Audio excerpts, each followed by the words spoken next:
here in the studio at Indiana Public Radio with Larry Dotson and Cynthia Lewis-Reed, talking about a new play coming up as part of the Middletown Arts Project, From Nebo Mountain. And Larry, you are in the show. What is your role? I play Muncie's most infamous mayor, George Dale. This is in 1923. This was prior to him being elected mayor. He came to town and formed a newspaper, and he was very blunt about printing Ku Klux Klan member names in the paper. Judges, prosecutors, sheriffs, chiefs of police. He got shot at a few times. As we were talking earlier, he ultimately became mayor, was framed, sent to federal prison on a bootlegging charge, and 2 weeks after he entered Leavenworth, I think, he was pardoned by FDR. So he's probably our most famous or infamous mayor. Upon what occasion does the play turn? You're a large character in the play. What is the play about? This one is about, and I think this is where fiction comes in, but he hires a black assistant. And of course this just infuriates anybody and everybody involved.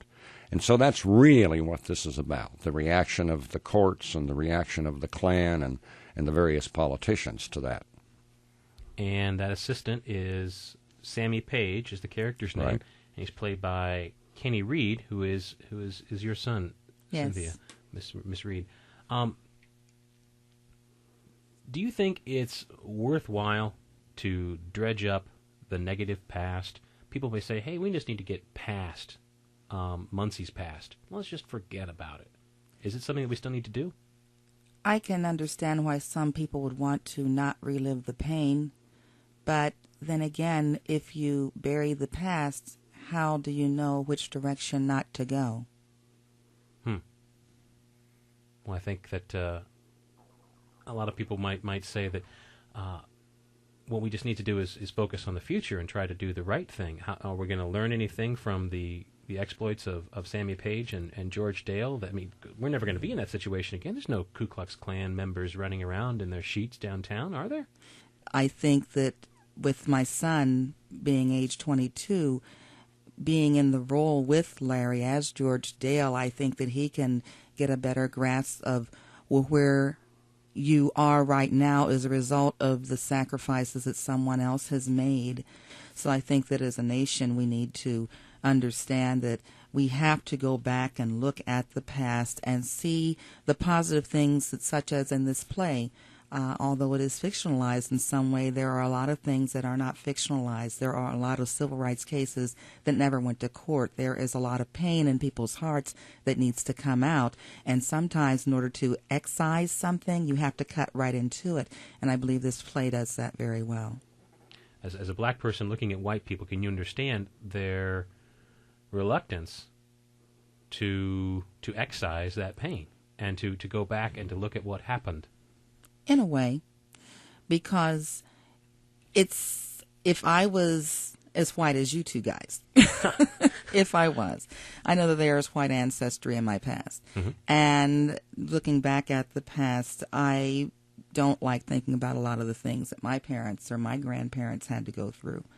However, again, to bring it back to front and center, the reason why we look at these things is so we can teach others who we may come in contact with that have not had the privilege of being able to be exposed to that kind of culture, that kind of history. Regardless of our ethnicity or our background or our beliefs, we can still, as these study circles are doing here in town now, we can still kind of come together in a common unit and say we're all together, but we're different, but that's still okay. Now let's treat each other as civil human beings. Mm-hmm. Marcus, I think there's a real important point here, and that is that younger generations of people in Muncie have no idea this went on in Muncie. That's true. They just don't. I have 2 mid-20s white female employees in my company, and they didn't have a clue that any of this kind of thing went on. So I think from an historical standpoint, at least they should be aware that it hadn't been that long, you know. Now, the play has, as the poster says, some strong language. Right. And you described it earlier as old-fashioned cussing. That's what I would call it that. Would you think that it is something that people need to be careful about not bringing their children to, or just something that they will need to talk about afterward with their children? I think a younger child, no. I don't think younger children should. If you'll think of, if your mom and dad or great aunt or uncle cussed, that's probably what it is. And it's all me, okay? It's no one else. But that apparently is the way George Dale talked. Some of the more taboo words are not there, okay? Just think of it as what they might have said in the 1920s, because that's when it was said. Okay. From Nebo Mountain plays the second week of June, June 10th, 11th, and 12th at Muncie Civic Theater Little And Studio. 13th. And the 13th. Thursday, Friday, Saturday, and Sunday. A 2 o'clock matinee on the 13th. Right. Excellent. Larry Dotson, Cynthia Lewis-Reed, thank you very much for joining us. Thank you. You.